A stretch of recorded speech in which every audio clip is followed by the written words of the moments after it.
The Western world is shifting to the right. But here's the strange part. Not all of these people are fascists. In fact, immigration isn't even the main concern for a significant portion of them. So why are millions of people, from France to the Netherlands and from Italy to Germany, abandoning the parties that have occupied the center for years and turning toward more hardline politicians? Perhaps the real question isn't, is fascism coming back? The real question is this: why is the political and economic order that the West has built itself around for the past 30 years no longer convincing millions of people? In France, Marine Le Pen's party has been steadily increasing its vote share for years. In the Netherlands, Geert Wilders has gained enough power to form a government. In Italy, Giorgia Meloni became prime minister. In Germany, the AfD, once a movement on the fringes of the political system, is now one of the country's biggest political forces. Reading this picture simply as the far right is rising misses the bigger story, because the issue is larger than the vote share at the ballot box. The real success of the far right is that it has begun forcing its ideas onto mainstream parties. Immigration, border control, national sovereignty, and security are no longer issues discussed only by the radical right. Mainstream parties are being forced to change their positions on these issues to avoid losing voters. A movement can change a country's political agenda without ever entering government. Much of what is happening in Europe is exactly that. So why are voters listening to this language? Because anger has no single source. In one place there's a factory that is closed. Somewhere else rents are rising. Somewhere else access to the healthcare system is becoming more difficult. Educated, affluent groups who have benefited from the mobility created by globalization have little trouble seeing the world as more open and without borders. But people confined to local economies look at that same world from a different place. This is where the populist right creates a very useful political mechanism. It connects scattered and complicated problems to a single story of anger. Bureaucrats in Brussels, global elites, incompetent governments, immigrants, states that have lost control of their borders. A simple list of culprits emerges, connecting everything together. The real problems people experience may be complicated. The political message doesn't have to be. That's why it is wrong to see today's Europe as a copy of the 1930s. Back then, fascist movements directly used street violence, paramilitary organizations, and openly anti-democratic politics. Today, far-right parties run in elections, establish themselves in parliaments, and negotiate coalition deals. Yet history matters here, because democracy crises do not automatically produce dictatorships. First, people begin to believe that the existing order is incapable of solving problems. Then actors outside the system gain power. The real breaking point is who brings these actors into the system and under what conditions. When we look at Italy in the 1920s, we see a very concrete example of this. A country shaken by strikes, factory occupations, political violence, and fear of communism. For industrialists and traditional elites, the question was no longer simply how radical Mussolini was. The bigger question was, can we use him to restore order? And this is exactly where the real story of fascism begins. Welcome to Frame. You can join us on this journey as we trace the truth by subscribing to Frame. When workers walked through the gates of a factory in Turin in the summer of 1920, the issue was no longer just wages. Strikes were growing across northern Italy, land was being occupied, and workers' councils were being established inside factories. By September, hundreds of thousands of workers had occupied factories. This period would later become known as the Biennio Rosso, the 2 red years. What industrialists and landowners feared was not simply a strike. It was the possibility that the revolution in Russia would spread to Italy. Benito Mussolini stepped directly into this fear. The black shirts attacked socialist organizations, broke up strikes, and used violence against the labor movement. For industrialist landowners and conservatives, this violence was no longer merely street terror. It was a weapon that could be used against the possibility of a communist revolution. When Mussolini marched on Rome in 1922, the king faced a critical decision: send in the army and stop the fascists, or bring Mussolini into government. Victor Emmanuel III chose the second path and appointed Mussolini prime minister. Fascism came to power not by destroying parliament from the outside, but by entering through the state's own door. In Germany, Hitler initially tried a more direct route. The beer hall putsch in Munich failed in 1923. He was arrested and sent to prison. When he emerged, he changed his method. In his next attempt, instead of seizing the state from the streets, he would use elections, parliament, and deals with conservative elites. He had realized that the violence of his movement alone would not bring him to power. By the end of 1932, Hitler's party was one of the most powerful political movements in Germany, but Hitler was still not chancellor. One of the men who helped bring him into government was Franz von Papen. Papen believed that together with conservatives around Hindenburg, he could bring Hitler into the cabinet and control him. He was so confident that he even said, "We'll have him squealing in 2 months." On January 30th, 1933, Hindenburg made Hitler chancellor. What followed was less a transfer of power than the dismantling of institutions from within. Following the Reichstag fire on February 27th, Hindenburg signed a decree suspending fundamental rights. Political opponents were arrested. Freedom of the press and freedom of assembly were severely restricted. Then, on March 23rd, the Enabling Act arrived. With the support of conservative and centrist parties, including the Center Party, the Reichstag transferred a significant portion of its own legislative authority to Hitler's government. Democracy was not destroyed by tanks. It surrendered its powers one by one using its own institutions. We cannot see this exact scene in today's world. There are no black shirts, no militias storming factories, no armies marching into European capitals. So where is the breaking point? In the factories that closed, in the economic bill left behind by 2008, or in that invisible gap between the winners and those left behind by globalization? The easiest explanation when describing the far-right voter is this: they are afraid of immigrants, they don't want foreigners, so they are moving to the right. If the story were really that simple, the places where the far right is strongest should be Europe's metropolitan areas with the highest levels of immigration. The map says something else. Approximately 1/3 of far-right voters in Europe have no concerns related to immigration.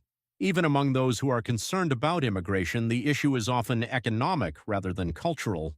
They believe jobs have been taken away from them and access to social services has become more difficult.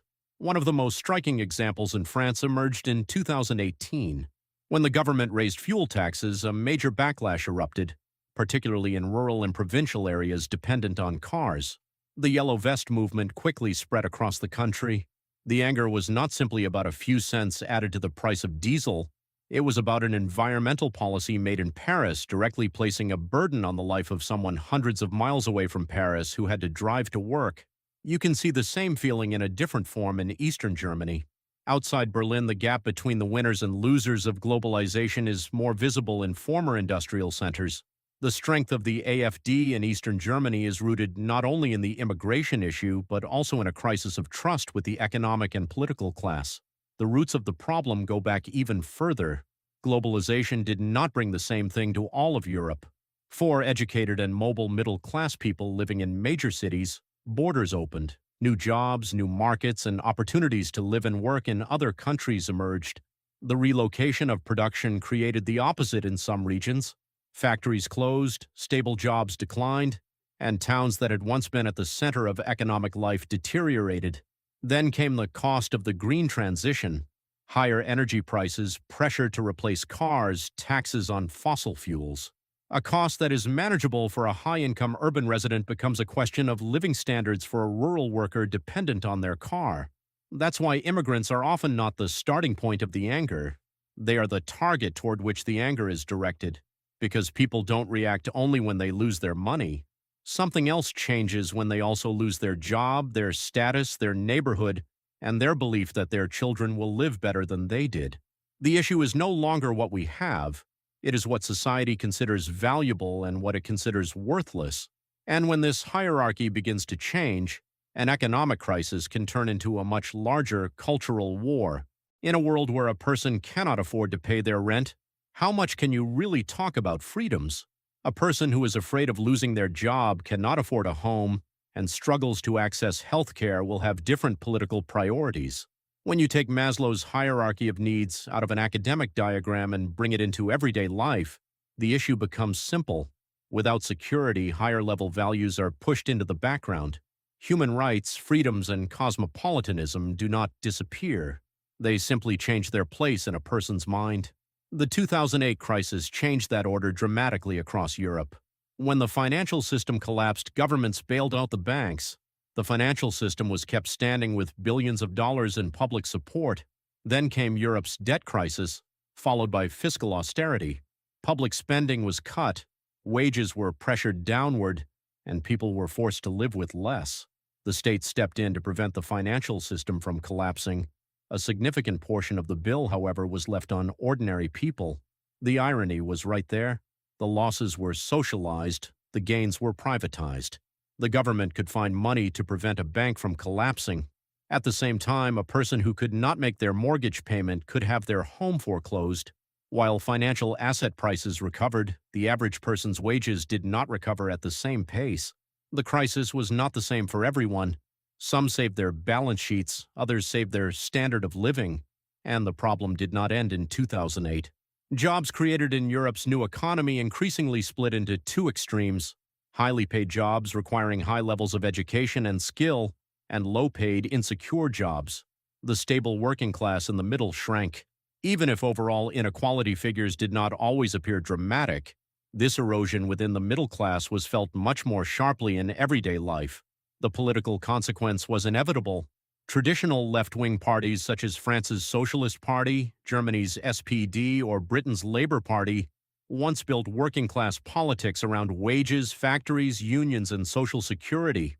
Over time, cultural debates that overlapped more with educated voters in major cities became more prominent.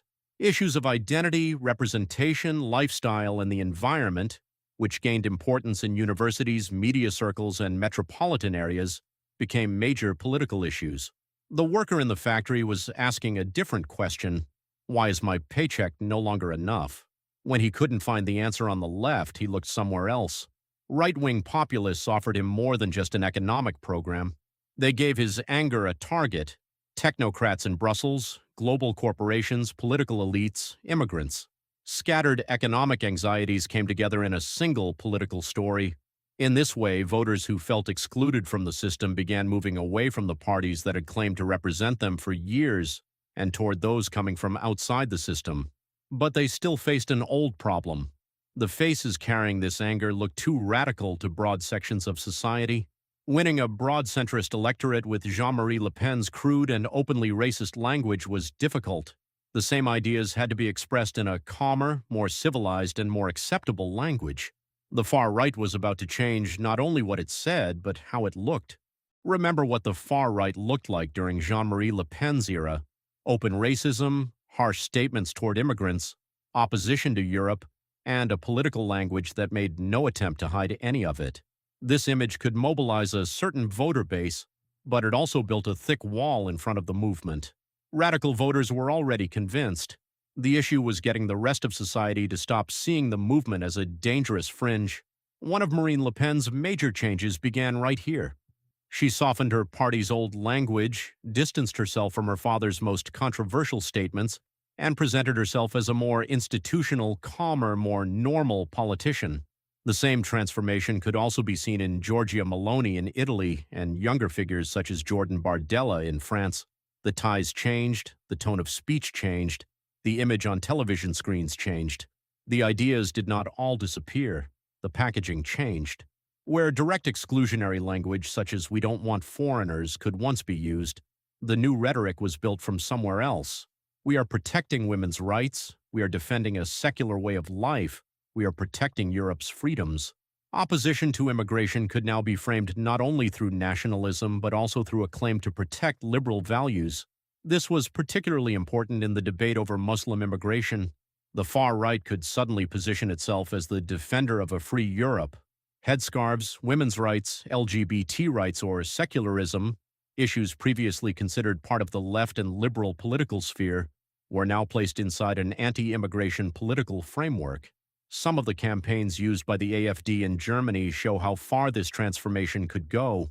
The message conveyed through images of beaches, bikinis, and free lifestyles was, "We don't want a closed society. We want to protect our way of life."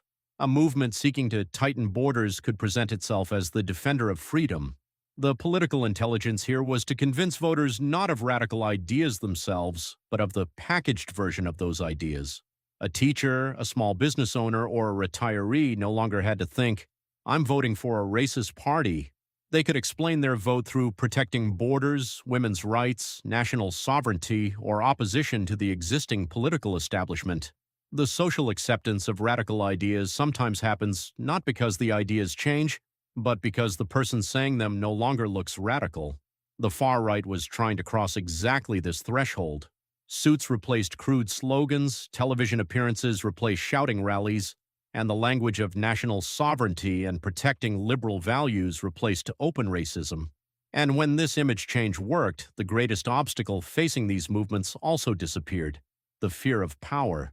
So what happens to that old anger when these polished anti-establishment figures actually win elections and take a seat in government? When the far right is in opposition, it appears as though there are no limits. It can challenge Brussels, promise to stop immigration, reclaim sovereignty, and pull the country out from under the influence of global elites. Voters have not yet tested whether these promises are actually feasible. What matters is that a genuine alternative to the existing order has emerged. This is where the boom begins. Years of growing anger are concentrated into a single political movement. The anti-establishment party rises, wins an election, and declares itself the voice of people who have not been heard for years. Expectations rise higher and higher. Then the government is formed. Suddenly, slogans are replaced by budget calculations, coalition negotiations, and international agreements. Because a government in Europe cannot act solely according to its own voters. Public debt, financial markets, exports, energy, European Union rules, and bureaucratic structures built over decades are all interconnected. The cost of a decision emerges not only in Parliament but in banks, companies, markets, and the daily lives of millions of people. This is where the bust begins. Geert Wilders' experience in the Netherlands clearly demonstrates this contradiction. When a movement that is spoken from outside the system enters government negotiations, it now has to take into account not only its own demands but also the limits of its coalition partners. A similar reality emerged for Finland's Finns party. There is a significant gap between what can be said in opposition and what can actually be done in government. Giorgia Meloni's transformation is even more striking. Before coming to power, Meloni stood on a much harder line against the European Union. Once she became prime minister, she sat down at the same table with Brussels. European funds, budget balances, and Italy's economic relationships forced her to negotiate and compromise with European institutions. Speaking from outside the system was one thing. Governing a country from within that system was another. In the end, some of the far right's promises are softened, some are postponed, and some disappear on the coalition table. But the political result goes in two directions. The first possibility is that voters become disappointed, saying, "They're no different from the others after all." The second possibility is much more dangerous. If even they couldn't change it, let's try something more radical. This is how the boom of anti-establishment movements grows, while the bust forces them to confront the realities of the system again. But not every disappointment means a return to the center, because once people's trust in the system erodes again, the issue is no longer which party will come to power. The issue becomes who still believes democracy itself is capable of producing solutions. If a classic fascist dictatorship cannot be established, is this exactly where the real, insidious danger facing democracies is hiding? The moment we hear the word fascism, our minds go back to the 1930s. Mussolini, Hitler, uniforms, street violence, coups, and one-party regimes. That image is still powerful, but precisely because of that, we risk looking for today's danger in the wrong place. Because a democracy no longer has to be destroyed by tanks. Hungary is one of the most striking examples. Viktor Orban won the election in 2010 and gained a majority in parliament strong enough to make constitutional changes. In the years that followed, the system did not disappear overnight. Elections continued. Opposition parties remained in existence. People continued to go to the polls. But at the same time, the government's influence over independent institutions expanded. This is where the real trick of the model known as illiberal democracy lies. The ballot box remains, but the walls surrounding the ballot box slowly change. Independent media weakens. Judicial independence becomes controversial. While state resources can strengthen media organizations close to the government, critical media can come under economic pressure. The Constitution and electoral rules can be reshaped in ways that strengthen the government's hand. So when Election Day arrives, citizens still vote, But the political arena in which the election takes place may no longer be as balanced as it once was. This is exactly where the danger becomes silent, because in a classic dictatorship, you understand what is happening. Newspapers are shut down, opponents are arrested, parliament is dissolved. In the illiberal model, change can move more slowly. A media law here, a constitutional amendment there, a judicial appointment somewhere else. Each step, viewed on its own, can look like a technical regulation. Years later, when you look back, you see an architecture of power concentrated in the hands of the same center. That is why the issue is no longer simply who will win the election. The real question is whether the institutions capable of limiting the winner are still standing. Because democracy is not simply about whatever the majority wants becoming reality. The possibility of losing power, independent courts, a free media, a strong opposition, and checks and balances are also part of the system. When these weaken, the ballot box can remain in place, but the meaning of the ballot box begins to change. And perhaps that is the most dangerous part. People may believe the system is safe because they can still vote, but if institutions are being quietly hollowed out, waiting for the ballot box to disappear before recognizing the collapse of democracy may be too late. So where is the world heading at the end of this entire wave? As right-wing populism, economic insecurity, and illiberal politics grow at the same time, is there really a way out of this vortex? The story the West told itself in the 1990s was almost perfect. The Cold War was over, communism had collapsed, trade would cross borders, capital would move freely around the world, technology would connect everyone, and eventually everyone would get a share of the growing pie. Francis Fukuyama's idea of the end of history captured the spirit of the era perfectly. The great ideological struggle was over, and liberal democracy had won. Then the world did not progress quite so smoothly. Globalization really did create enormous prosperity, but its gains were not distributed equally across every country, every region, or every class. The relocation of production, technological transformation, austerity policies, and financial crises deepened the loss of jobs and status in some regions. Research also shows a clear shift toward protectionist and nationalist politics beginning in the mid-1990s, with this backlash becoming stronger, particularly after the 2008 crisis. This is why the nationalist backlash happening today cannot be explained simply by saying, people are afraid of immigrants. A larger social contract was broken. People were promised more opportunities and a better life in exchange for an open global economy. Some truly experienced that. Others watched their factories close, their homes become more expensive, and their futures become narrower. The solution is not for the old center to imitate the far right. If you implement tougher immigration policies while failing to solve the housing crisis, energy bills will continue to rise. If you tighten borders while building an economy in which young people cannot afford homes, the source of the anger does not disappear. Instead of repeating nationalist slogans, you have to address why people feel insecure in the first place. At the center of a new social contract are issues that seem much more ordinary: housing, energy, wages, healthcare, secure jobs, and social mobility. A system needs to be built that preserves the gains created by globalization without placing its costs on specific regions and classes. Research showing that the backlash against globalization has not only cultural but also economic and social roots points precisely to this. The world is not returning to the 1930s.